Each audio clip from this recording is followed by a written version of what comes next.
Today, we're diving into a question that's been debated for, well, centuries. It's something that sits right at that fascinating crossroads between art and science. You've heard it a million times, right? Music is the universal language. It's a beautiful idea, the thought that a melody can connect two people who don't share a single word. But is that just some pretty poetry, or is there actually some science to back it up? I mean, when you really start to look at it, the parallels are kind of striking. Music has a vocabulary, it has grammar, it definitely tells stories. So we're going to unpack all of this, look at both sides of the argument, and figure out just how deep this connection really goes. Okay, so first things first, let's dig into why this comparison just feels so right to so many of us. I mean, why has this idea of a universal language stuck around for so long? Well, it all boils down to emotion, doesn't it? That's really the heart of the argument.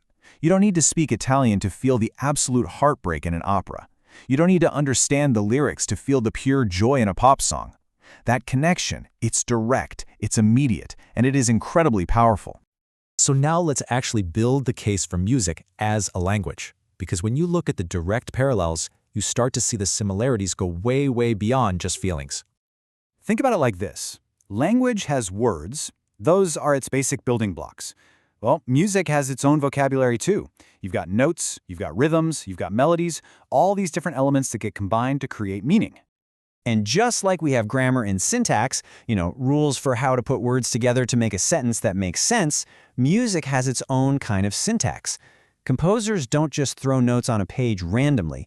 They arrange musical phrases and themes, following certain rules to create something that feels coherent and expressive. And this is where it gets really, really cool. Think about musical improvisation, especially in something like jazz or blues. It's basically a conversation. You have musicians in a real-time dialogue, a call and response, reacting to each other. It's almost exactly like the back and forth of a spoken conversation. Okay, so the case seems pretty strong, right? But, and this is a big but, the comparison isn't perfect.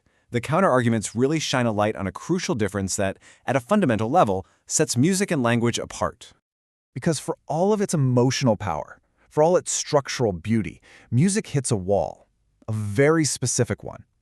It's fantastic at telling us how something feels, but it's pretty terrible at communicating specific, factual information. Just think about this for a second. A piece of music can absolutely capture the bittersweet feeling of a departure, no problem.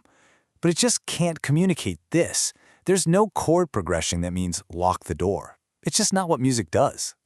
And this key difference, it all comes down to a concept called semantic meaning. It sounds a little academic, I know, but the idea is actually super simple. Language can point to specific things in the real world. A chair, an idea like freedom, the action of walking. That's what language is for. And it's something music, for all its other gifts, just can't really do.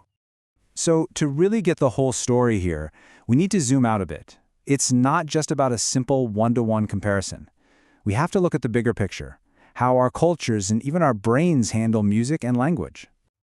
That whole universal language idea gets a little complicated when you realize that music has dialects. The rules and sounds of West African drumming patterns are totally different from the Indian raga system. What sounds happy and resolved in one culture might sound tense or just plain weird in another. It proves that our musical understanding is something we learn, not something we're all just born with. But here's where the science gets super fascinating. Neuroscientists have actually found that the parts of our brain that process music and language, they overlap a lot. This hints at this really deep, shared history way back in our evolution.